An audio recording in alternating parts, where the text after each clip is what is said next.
Baik, assalamualaikum warahmatullahi wabarakatuh. Di sini saya akan menjelaskan tentang perairan laut. Pasti kalian sudah menemui atau sering ke laut, yang dimana laut itu merupakan tubuh air asing yang luas dan saling terhubung antara lautan yang satu dengan lautan yang lain. Apa sih bedanya pesisir dan juga laut? Nah, sedangkan pesisir itu merupakan daratan yang ada di tepi laut yang dimana tergenang saat air pasang dan kering saat air surut. Jadi pesisir ini biasa kita sebut dengan pantai. Nah, di bumi ini 93% itu merupakan laut, sehingga bumi jika dilihat dari luar angkasa atau dari jarak yang jauh akan dominan dengan warna biru. Ada juga klasifikasi di perairan laut. Yang pertama yaitu klasifikasi berdasarkan kedalamannya, yang dimana di sini sudah tertera jelas ada dibagi menjadi beberapa zona. Zona yang pertama yaitu zona litoral, yang dimana zona litoral ini zona di antara garis air pasang surut air laut. Jadi zona litoral ini biasanya kita temui itu seperti pantai atau yang sudah saya jelaskan tadi yaitu pesisir. Zona yang kedua yaitu zona neritik. Pada zona neritik ini sinar matahari masih dapat tembus ke dasar laut sehingga banyak tumbuhan dan hewan laut di zona ini. Zona neritik ini biasanya yang kita temui itu adalah ikan-ikan kecil dan juga terumbu karang, yang dimana zona ini merupakan zona karena masih tembus matahari sehingga banyak hewan yang hidup di sini, atau ekosistem air laut itu masih banyak di zona neritik. Oke, masuk zona yang selanjutnya yaitu zona batial. Nah, zona batial ini untuk sinar matahari sedikit yang menembus sehingga sinar matahari itu tidak sampai dasar laut, tidak seperti di zona neritik. Untuk kehidupan organisme tidak sebanyak di zona neritik. Untuk jenis hewan jenis hewan di zona batial ini terdapat seperti ikan-ikan besar, seperti ikan tongkol, ikan tuna, dan lain sebagainya. Untuk kedalaman sendiri pada zona litoral ini 0 meter, untuk zona neritik ini sekitar 200 meter, zona batial ini sekitar 1800 meter. Nah, zona yang terakhir yaitu zona abisal, yang dimana zona ini zona yang paling dalam.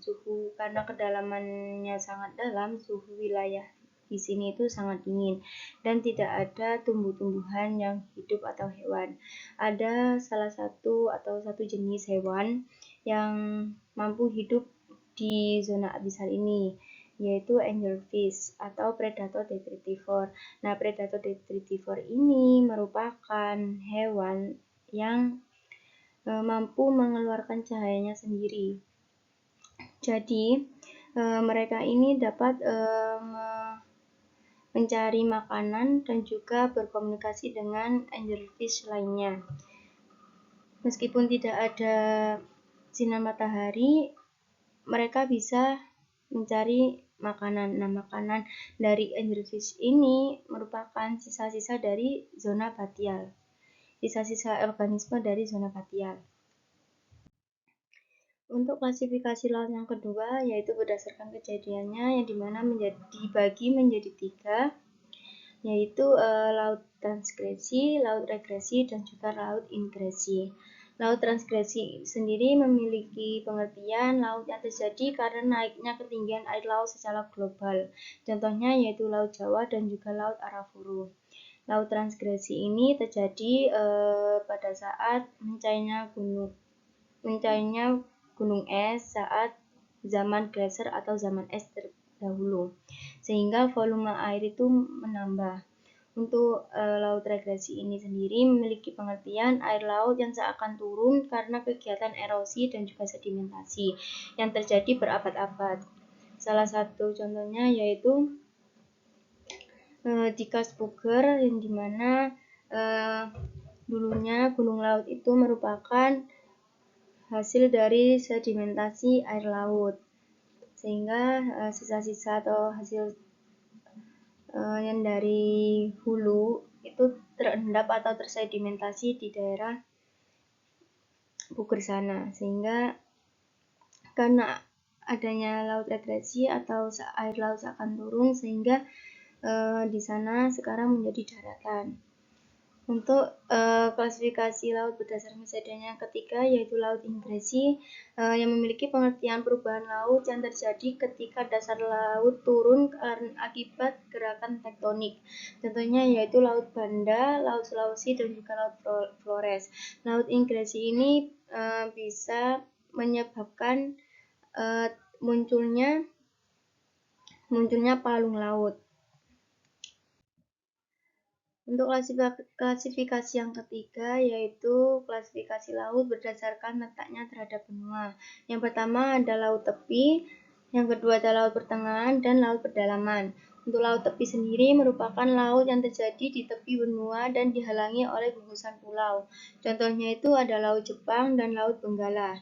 Nah, untuk laut pertengahan ini merupakan laut yang terletak di antara dua benua yang memiliki gejala-gejala gunung api. Nah, contohnya sendiri itu ada laut pertengahan antara benua Australia dan juga Asia. Dan yang terakhir yaitu laut pedalaman. Laut pedalaman ini laut yang berada di tengah-tengah pulau yang menyerupai danau. Contohnya yaitu Laut Kaspia dan juga Laut Hitam. Nah, selanjutnya yaitu morfologi dasar laut. Morfologi dasar laut ini yang dimana kita ketahui, mungkin kalian mengira dasar laut ini hanya permukaannya datar.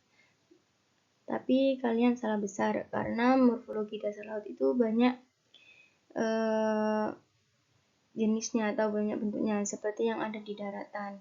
Morfologi yang pertama yaitu ada paparan benua, yang dimana ini merupakan dasar laut yang berada di zona neritik. Untuk yang kedua yaitu lereng benua, ini berada di zona abisal. Batial, ini berada di zona batial, yang dimana lereng benua ini memiliki kemiringan yang sangat curam. Jika peleparan benua ini landai, maka lereng benua ini lebih curam karena lebih dalam. Nah, selanjutnya yaitu dasar samudra, ini merupakan dasar dari samudra itu sendiri. Dan selanjutnya yaitu gunung bawah laut.